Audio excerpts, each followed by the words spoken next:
The great hall stretched as far as Jiho Kim could see. Thousands of alien beings filled the massive space, their strange shapes and colors making his eyes hurt. Some looked like giant insects with too many legs. Others were made of pure light, that moved like water.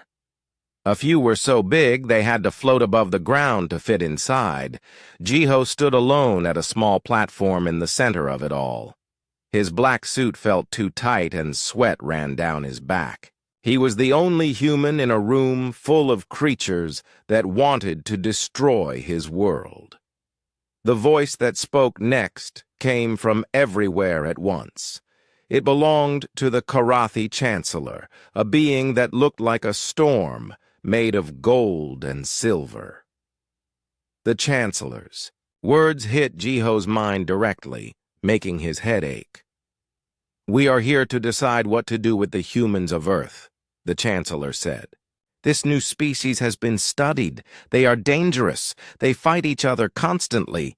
They destroy their own planet for profit. They cannot be trusted with freedom."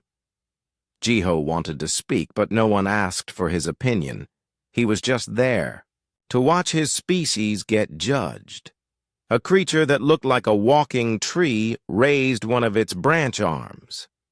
"The humans have nuclear weapons," it said in a voice like wind through leaves. "They point these weapons at their own cities." "What kind of species threatens to kill itself?" "They poison their own air and water," added a being made of crystal that rang like bells when it moved. "They cut down forests and kill animals for fun. They are a plague upon their world." More voices joined in. Each one listed the worst things humans had ever done. Wars, pollution, cruelty, greed. Jiho heard it all and felt sick. They weren't wrong about these things, but they only saw the bad parts. "The humans are too violent to join civilized society," said a creature covered in scales that shifted colors as it spoke. "They must be contained before they spread their poison to other worlds." The Chancellor's storm form grew brighter. "The hegemony protocol is clear. Species that threaten galactic peace must be controlled. We vote now. All in favor of enslaving the human species?" Jiho watched in horror as lights began to flash throughout the hall. Each light meant another alien, race voting to destroy his people's freedom. The lights came faster and faster like stars appearing in a dark sky. 846 votes in favor, the Chancellor announced. Any opposed? Only one small light flickered in the far corner. Jiho couldn't see what kind of being it belonged to, but he felt grateful that someone, somewhere, thought humans deserved better. Any abstentions? Another light appeared, dim and strange. It seemed to bend the space around it, making Jiho's eyes water when he tried to look at it directly. Something whispered in his mind, words he almost understood but not quite. "The Void Walkers abstain," the Chancellor said, sounding annoyed. "The vote passes. Earth will become a resource extraction world under hegemony control." The hall erupted in sounds Jiho couldn't describe. Some creatures made noises like breaking glass.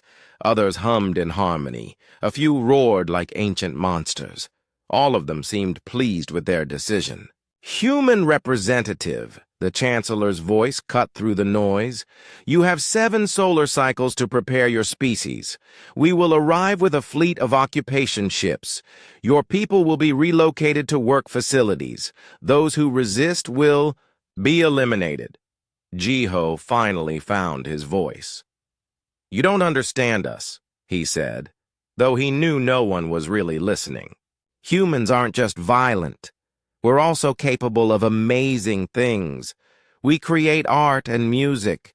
We explore space because we're curious about the universe. We help each other in disasters." The Chancellor's form flickered with what might have been amusement. Your species' few positive traits are overshadowed by your destructive nature. The decision is final. As the alien beings began to leave, Jiho felt completely alone. He thought about his wife Mira back on Earth, probably watching the news and waiting to hear what happened. He thought about Taman Park, the military officer, who had wanted to come instead of him, saying Earth should send soldiers, not diplomats. Maybe Taman had been right. The hall was almost empty when footsteps approached. Jiho turned to see the being whose light had abstained from voting. It was tall and thin, almost human-shaped but wrong in ways that hurt to notice. Its skin seemed to be made of the space between stars. Words formed in Jiho's mind without sound. "Your species interests us," the Void Walker said. "Most young races either submit immediately or rage uselessly when faced with overwhelming force. Humans do neither." "What do you mean?" Jiho asked. "We have watched your world. When humans face impossible odds, they do not surrender. They also do not waste energy on empty threats. They become very quiet and very busy." The being's head tilted in a way that suggested it was smiling, though it had no visible face. The small ones always underestimate the quiet storm. Before Jiho could ask what that meant, the Void Walker was gone, leaving only empty air and the faint smell of ozone. Jiho stood alone in the enormous hall, surrounded by empty seats where hundreds of species had just voted to enslave his people. But for the first time since arriving, he didn't feel completely hopeless. He remembered something his grandfather had told him about the old wars on Earth. "When someone threatens everything you love," the old man had said, "that's when you find out what you're really made of." The aliens thought they knew humans. They had studied Earth's wars and violence and cruelty. But they had missed something important. They didn't understand what humans became when their backs were against the wall, and they had nothing left to lose. Jiho straightened his tie and walked toward the exit. He had a message to send home, and Earth had 7 solar cycles to get ready for war. The galaxy was about to learn that enslaving humans was easier said than done. The news hit Earth like a bomb. Every television, radio, and internet connection carried the same terrible message. The galaxy had voted to enslave humanity. In just 7 years, alien ships would arrive to take over the planet. Some people panicked. Others cried. Many just sat in stunned silence, unable to believe what they were hearing. But in secret places around the world, different kinds of people got very busy very quickly. Daeun Lee had been working in her laboratory when the announcement came. She was a quantum physicist who studied how energy moved through space. Most people thought her work was too complicated to matter in the real world. They were wrong. Daeun looked at the alien transmission data that governments were sharing with scientists. The signals contained patterns she recognized, energy signatures that showed how alien technology worked. It was advanced, yes, but not impossible to understand. They use quantum field manipulation for their faster-than-light travel, she told her research team. If we can figure out how they tune their field generators, we might be able to hide from their sensors. Her team worked 18 hours a day, breaking down alien technology like puzzle pieces. They had 7 years to catch up with civilizations that had been building starships for thousands of years. It should have been impossible. But humans had always been good at doing impossible things. Across the world in Seoul, Hyun Nam was having a very different kind of meeting. The former Special Forces soldier had spent his career learning how to fight enemies with better weapons and more soldiers. Now he faced the ultimate version of that problem. They expect us to surrender or fight them directly, he told the group of military officers, resistance fighters, and criminals gathered in the abandoned warehouse. We won't do either. We'll make them wish they had never heard of Earth. Heon's network grew quickly. Soldiers who didn't want to fight aliens in open battle joined up. Engineers who knew how to build hidden bases came forward. Even criminals offered to help because nobody wanted to be a slave. They started digging. Deep underground bunkers connected by tunnels that could hide entire armies. Weapons factories built inside mountains where alien sensors couldn't detect them. Communication networks that used Earth's magnetic field instead of radio waves. Every major city will have resistance cells, Heon explained to his lieutenants. When they land, they won't be fighting an army. They'll be fighting an entire planet that refuses to give up. In a laboratory in Tokyo, Somin Yu was working on something even more secret. She was a bioengineering specialist who had spent her career studying how different species evolved. Now she had samples of alien genetic material from their transmissions. All biological life has weaknesses, she told her small team of scientists. We just need to find theirs. The alien species used different biochemistry than humans. Their blood carried oxygen differently. Their nerve systems worked on different frequencies. What was harmless to humans might be deadly to them. Summons. Team worked on creating biological weapons that would target alien physiology specifically.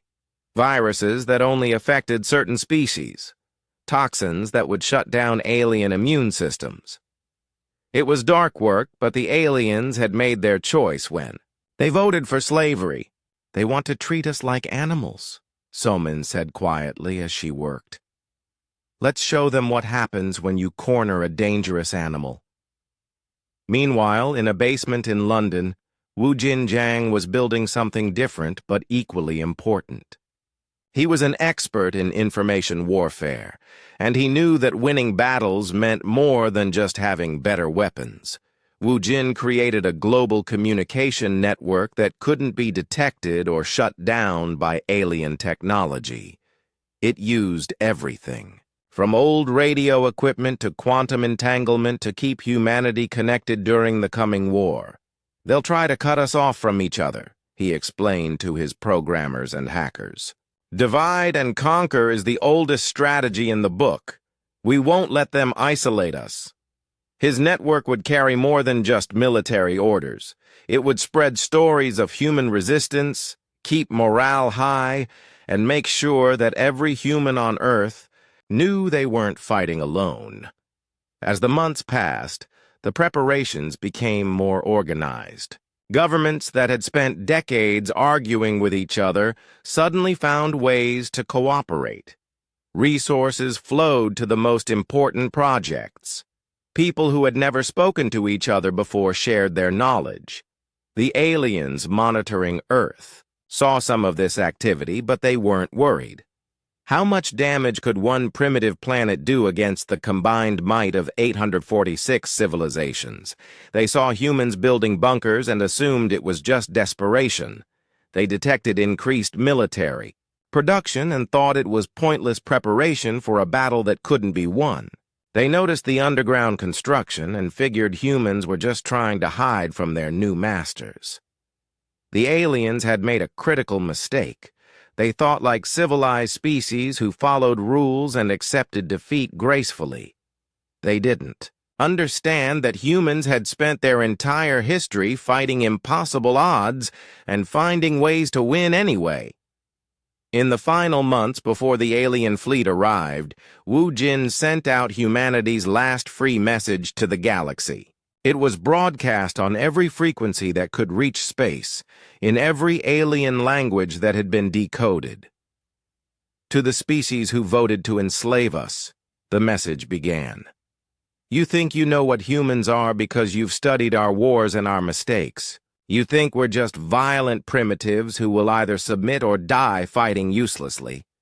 The message paused, and then continued in a voice that was perfectly calm and completely certain. You're wrong. We are not a species that submits when threatened. We are not a species that breaks under pressure. We are humans, and you are about to learn exactly what that means.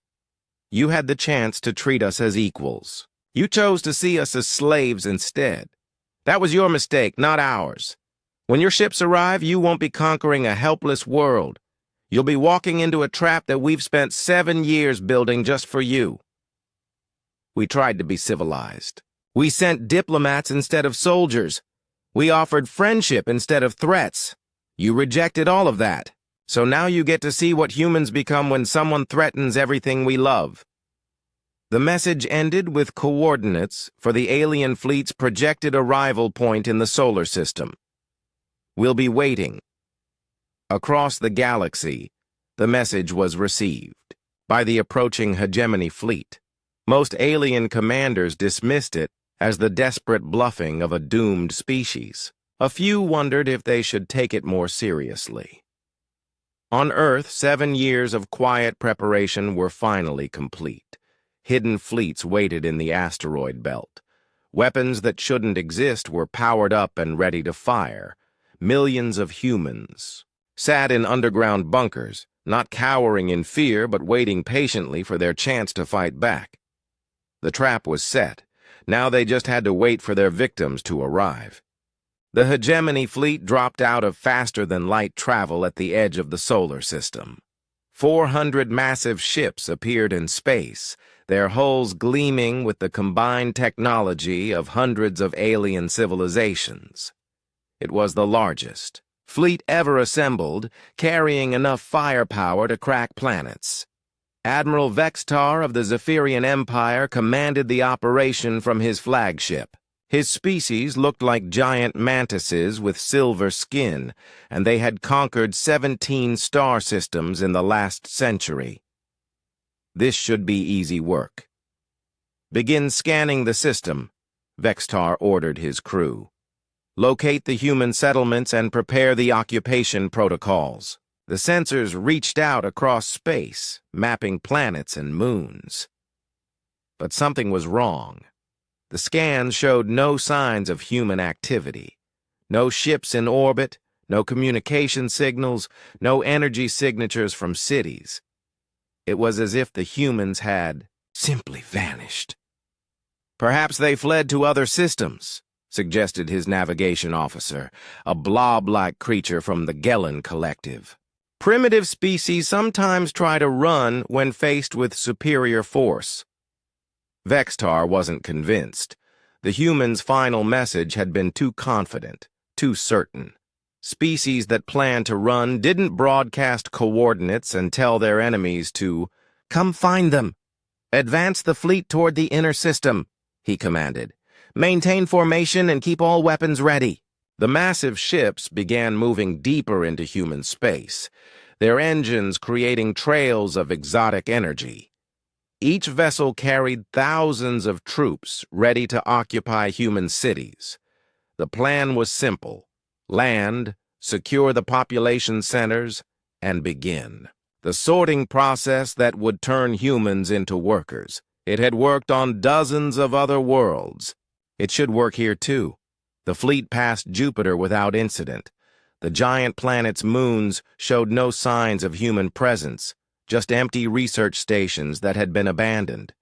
Mars was the same, silent bases with no life signs. They're definitely hiding, Vextar decided. Probably in underground facilities on Earth. We'll dig them out. But as the fleet approached Earth's orbital space, something impossible happened. Ships appeared. Not on sensors first, the way normal ships did when they dropped out of faster-than-light travel. These ships were just suddenly there, as if they had been invisible and decided to show themselves. Dozens of them, sleek and predatory, emerging from behind asteroids and space debris like sharks rising from dark water. Where did they come from? Vextar demanded.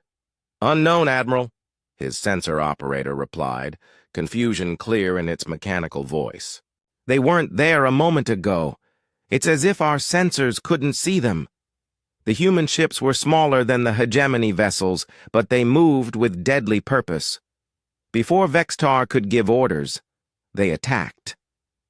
The first wave of human missiles hit the fleet's supply ships. These weren't the crude chemical rockets the aliens expected from a primitive species. These were weapons that bent space around themselves, making them impossible to intercept. They punched through alien shields like they weren't even there. "Return fire!" Vextar shouted. "All ships, target the human vessels!" The hegemony fleet's weapons lit up space with energy beams and plasma bolts. But the human ships weren't where the targeting computers said they should be. They flickered in and out of visibility, using stealth technology that made them ghosts on the battlefield. Admiral Sun Wuhan commanded the human fleet from his flagship, the Soul's Vengeance. He had spent 7 years studying alien tactics, and he knew exactly how civilized species fought their wars. They used overwhelming force, fought in organized formations, and expected their enemies to do the same. Humans didn't fight that way. "Break formation," Sun Wu ordered his captains. "Wolfpack tactics. Hit their command ships and supply vessels, then fade back into the asteroids." The human ships scattered like a school of fish, each one becoming a separate hunter. They used the debris in Earth's orbital space as cover, striking from unexpected angles and vanishing before the aliens could respond effectively. Pilot Yuri Bay flew her stealth fighter through the chaos, her ship's experimental drive making her invisible to alien sensors. She targeted the bridge of a hegemony cruiser with a missile loaded with human-designed explosives. "This is for voting to enslave us," she whispered as she fired. The cruiser's bridge disappeared in a flash of white light, without its command. "Crew!" The massive ship began drifting helplessly through space. But the real surprise was yet to come. On the moon, Commander Inho Seo had been waiting patiently in his hidden control center. For 7 years, his teams had been building something the aliens would never expect. Not energy weapons or missile launchers, but something much simpler and far more deadly. "All lunar installations, prepare to fire," Inho commanded. Across the moon's surface, massive railgun arrays emerged from underground bunkers. They looked like enormous metal tubes pointing toward space, but they were actually the most powerful kinetic weapons ever built. The railguns fired. Chunks of metal the size of trucks shot out of the lunar installations at incredible speeds. They moved so fast that they appeared as streaks of light crossing space. The alien energy shields, designed to stop laser beams and plasma bolts, were completely useless against solid matter moving at such velocity. The first hegemony ship to get hit simply ceased to exist. The metal projectile went through the vessel's hull, its crew compartments, and its engine room as if they were made of paper. The ship broke apart in a shower of debris. "What are they using?" Vextar screamed at his weapons officer. "Kinetic projectiles, Admiral," came the terrified reply. "Solid matter at relativistic speeds. Our shields can't stop them." More ships died as the lunar bombardment continued. Each railgun shot was perfectly aimed, taking advantage of human mathematics and computer targeting to hit alien vessels across millions of miles of space. But perhaps the most terrifying part of the battle was what the humans were broadcasting. Nari. One sat in a communication center deep underground, sending messages to the alien fleet on every frequency they used. But these weren't surrender offers or requests for mercy. They were something far worse. "Attention hegemony forces. Nari's voice carried across space in dozens of alien languages. You wanted to study human nature? Let us show you what you missed. The broadcasts that followed made even hardened alien warriors feel fear. Recordings of human military history showing how humans fought when their backs were against the wall. Videos of what humans did to enemies who threatened their families. Examples of human determination that bordered on insanity. You studied our wars and our violence, Nari continued, but you didn't understand what you were looking at. Humans don't fight because we're savage. We fight because we refuse to let anyone hurt the people we love. You thought you were coming to collect slaves. Instead, you've walked into a trap. Built by a species that has spent its entire existence learning how to kill things bigger and stronger than itself. The psychological warfare was working. Alien crews began to panic as they realized they weren't fighting primitives. They were fighting a species that had turned warfare into a science and had spent 7 years preparing specifically for this moment. As more ships died around him, Vextar finally understood the magnitude of his mistake. The humans hadn't been cowering in fear for 7 years. They had been preparing for war. Send a retreat signal, he ordered. But it was too late. The human fleet had surrounded the surviving alien ships, cutting off their escape routes. The hegemony force that had come to conquer Earth was trapped in the solar system with an enemy that refused to fight fair. In just 2 hours, the most powerful fleet in galactic history had been reduced to scattered survivors begging for mercy. The humans had sent a message that would echo across the galaxy. Earth was not a world to be conquered. It was a world that conquered back. News of the solar system battle spread across the galaxy like wildfire. The impossible had happened. A single primitive world had destroyed a hegemony fleet. The species that were supposed to become slaves had instead become killers. On the crystal, World of Nexus Prime, emergency meetings ran day and night. Representatives from hundreds of species gathered in panic, their confident voices replaced by frightened whispers. "How is this possible?" demanded the Karathi Chancellor, his energy form flickering with distress. The humans had no space fleet 7 years ago. No advanced weapons. They were barely capable of reaching their own moon. A creature made of living metal spoke up, its voice ringing like struck bells. "Our intelligence networks have gone silent throughout the outer sectors. Something is hunting our ships." The something had a name. Captain Min-Jae Shin commanded the human deep space vessel Retribution, one of 12 ships that had been sent beyond the solar system. His mission was simple: make the galaxy understand that Earth was no longer prey. Min-Jae's ship dropped out of stealth mode near a hegemony supply convoy.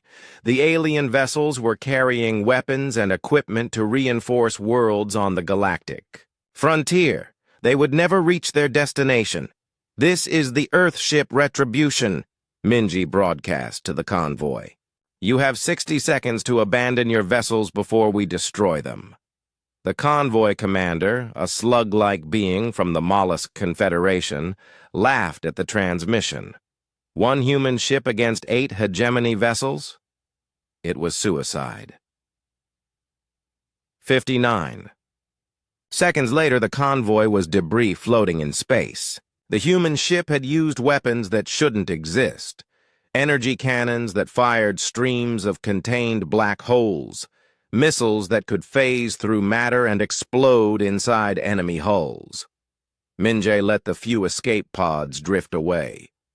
Soon, their stories would spread, carrying fear to every corner of the galaxy. But the humans weren't just fighting in space. On dozens of worlds, strike teams led by Commander Ariam Ko were carrying out a different kind of warfare. Arium materialized inside a hegemony command center on the mining world of Kepler 442b. Her team of 12 Special Forces soldiers appeared, like ghosts, their stealth suits making them invisible until they chose to strike. The alien guards never knew what hit them. Human weapons designed specifically to kill alien biology dropped them in seconds.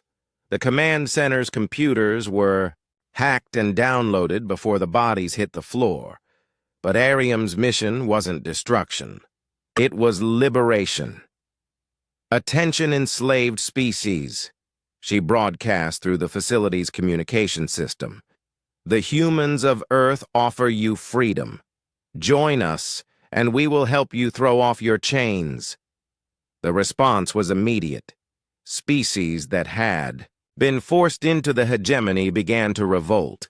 The Centauri collective, enslaved for 3 centuries, turned their mining equipment into weapons. The silicon-based builders used their construction skills to create fortifications for human forces. Dozens of worlds that had voted to enslave Earth now begged for human protection from their former masters. Back on Earth, Guman Lim worked around. The clock in laboratories that hummed with captured alien technology. His teams had reverse-engineered hegemony weapons, improved them, and mass-produced better versions in months. "The aliens think in terms of centuries," Guman explained to his engineers. "They spend decades perfecting a single improvement. We take their finished designs and make them better in weeks." Human manufacturing, supercharged by alien knowledge, churned out weapons and ships faster than entire star systems could produce them. What the galaxy had built over millennia, humans improved and replicated in mere months. The secret was human adaptability. Where alien species specialized and refined, humans combined and innovated. They took quantum physics from one race, energy, manipulation from another, and materials science from a third, then mixed them together in ways no one had ever tried. Meanwhile, Yunji Park worked in the shadows of galactic politics, using humanity's greatest weapon, their ability to make allies. Yunji met with representatives from species that had begun to doubt the hegemony's strength. Her message was simple but effective. Humans didn't want to rule the galaxy, they just wanted to be left alone. But anyone who threatened humanity or its allies would face the same fate as the original invasion fleet. "We offer partnership, not domination," she told a gathering of minor species leaders. "Join us, and you'll have protection from the species that have been bullying you for centuries. Stand against us, and you'll face the same humans who destroyed 400 warships in a single battle." The defections accelerated. Entire star systems switched sides, bringing their fleets and resources to the human cause. The hegemony, which had seemed unbreakable just months before, began to fracture. The turning point came when humans launched their first major offensive against a hegemony stronghold. The world of Titan's Gate had been chosen as humanity's target because of its symbolic importance. It was the first planet the hegemony had conquered outside their home systems, and it guarded the main shipping routes to the galactic core.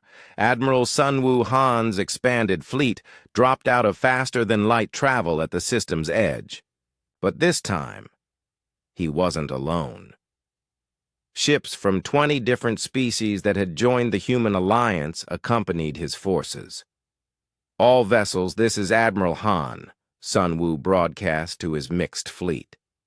"Today we show the galaxy that the age of hegemony, tyranny is ending. Today we prove that no species has to bow to oppressors ever again." The battle for Titan's Gate lasted 6 hours. When it was over, the hegemony fortress world had fallen and its garrison had surrendered. More importantly, the victory had been broadcast live across the galaxy. Every species in known space watched human ships, accompanied by their liberated allies, plant a new flag on the world that had symbolized hegemony power. The message was clear. The galaxy had new protectors, and they didn't ask for submission, only respect. In the aftermath of the battle, Captain Minjay received a transmission from an unexpected source. The Void Walker, who had abstained from the original vote, appeared on his ship's communications screen. "Your species continues to surprise us," the dimensional being said, its voice carrying across space and time. "Most conquerors seek to replace the systems they destroy. You seek to improve them." "We're not conquerors," Minjay replied. "We're just humans who got tired of being pushed around." The Voidwalker's form shifted in what might have been amusement. "Perhaps that is what makes you so dangerous. You fight not for glory or resources, but for principles. Such enemies are the hardest to defeat because they cannot be bought or reasoned with." As reports flooded in from across the galaxy, the scale of human success became clear. In less than a year since the failed invasion of Earth, humans had liberated 43 worlds, destroyed 6 major hegemony fleets, and convinced over 200 species to switch sides. The hunters had become the hunted. The species that had voted to enslave Earth now lived in fear of human retaliation. But the most terrifying thing about the humans wasn't their weapons or their tactics. It was their mercy. Unlike the hegemony, which ruled through fear and oppression, humans offered choice. Species that surrendered were treated well. Worlds that joined the alliance kept their governments and cultures. This unexpected mercy made humans even more dangerous to the hegemony's power structure. It was hard to maintain control when your enemies offered better terms than you did. In council chambers across the galaxy, the remaining hegemony leaders faced a terrible truth. They had awakened something that couldn't be stopped by conventional warfare. They had united a species against them, and that species was very good at making friends. The vote to enslave Earth had been 846 to 1. Now, barely 200 of those species still stood with the hegemony, and their number decreased every day. The galaxy was learning what humans had always known. Sometimes the best way to win a fight is to make sure the other side doesn't want to fight anymore. 2 years had passed since the Galactic Council's vote to enslave humanity.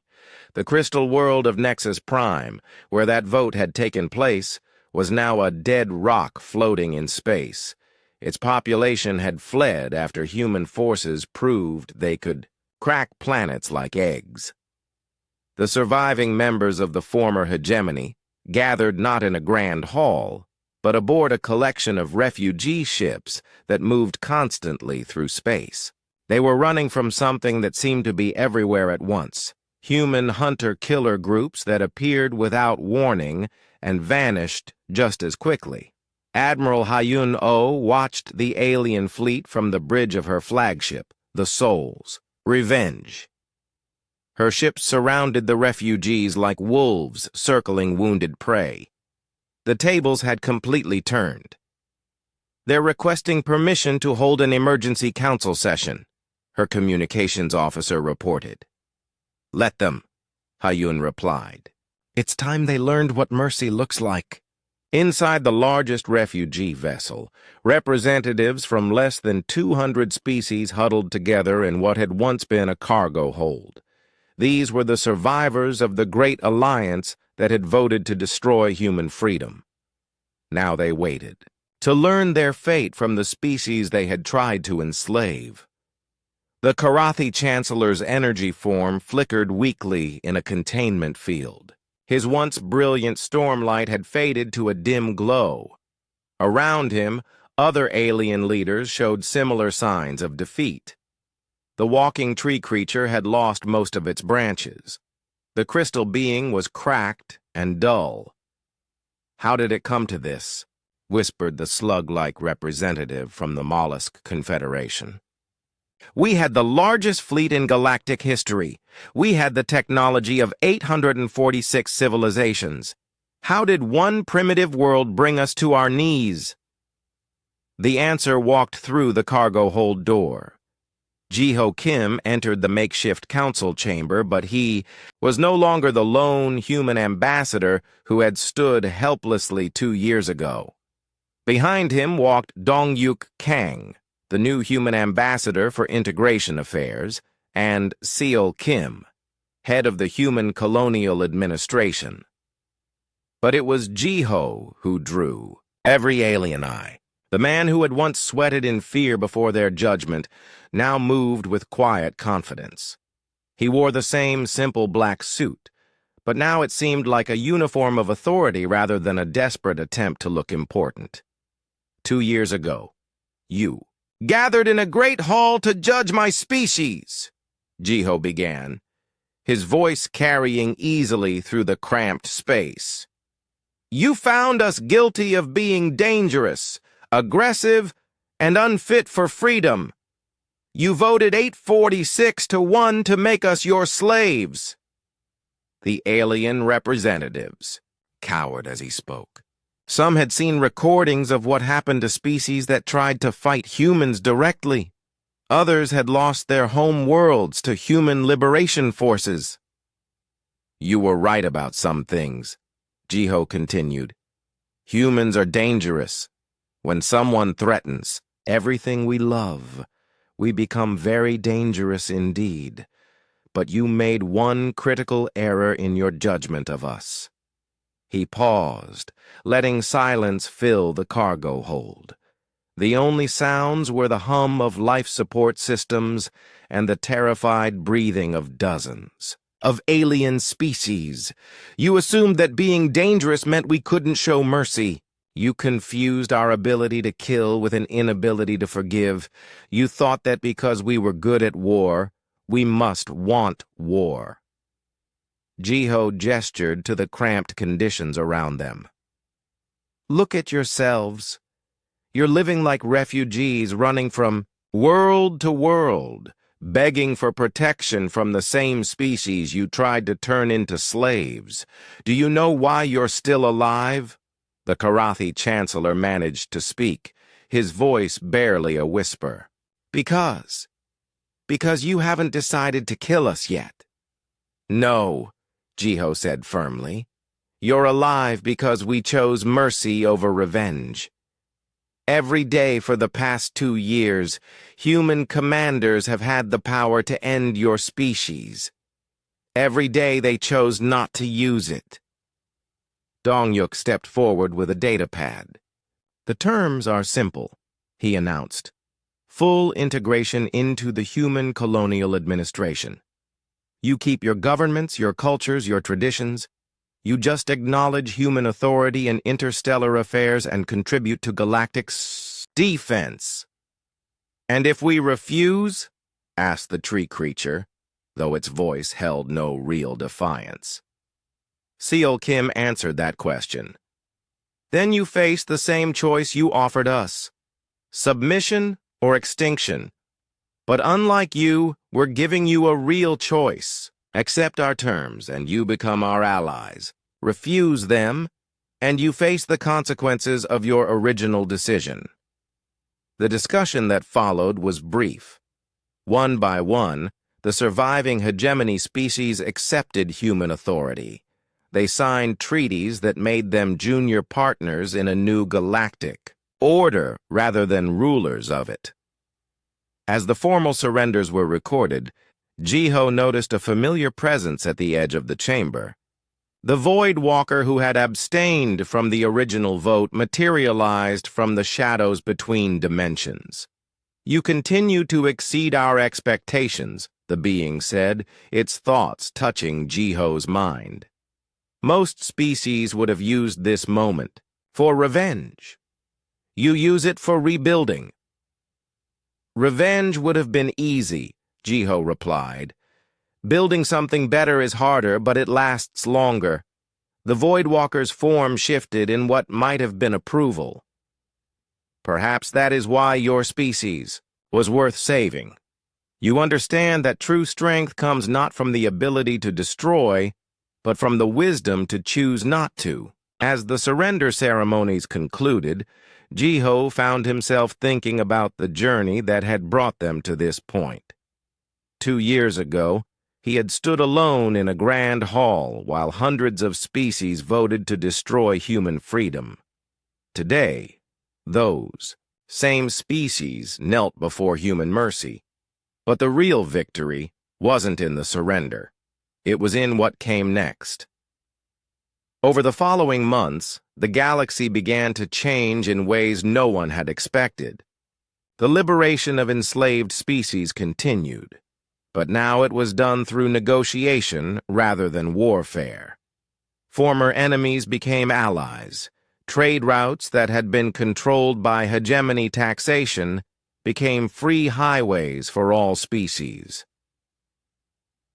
The human. Colonial administration didn't rule through fear or oppression. They governed through example, showing other species that cooperation worked better than domination. On Earth, monuments were built to commemorate the war, but they weren't celebrations of victory. They were reminders of the cost of freedom and the responsibility that came with power. One monument, standing in the center of Seoul, bore a simple inscription that had become humanity's unofficial motto. They sought to chain the storm. Instead, they taught it how to fly. The galaxy had learned the hardest lesson in the universe. There was no force more dangerous than humans who had nothing left to lose, and no force more transformative than humans who chose compassion over conquest. In the end, the species that had voted to enslave Earth discovered something they never expected. They had awakened not a monster, but a protector, not a conqueror, but a liberator. And perhaps most importantly, they learned that true strength wasn't measured by the ability to force others to submit. It was measured by the wisdom to lift others up instead of pushing them down. The vote had been 846-1 to enslave humanity. But in the end, humanity had voted to free everyone else instead. The galaxy would never be the same, and that was exactly what humans had intended.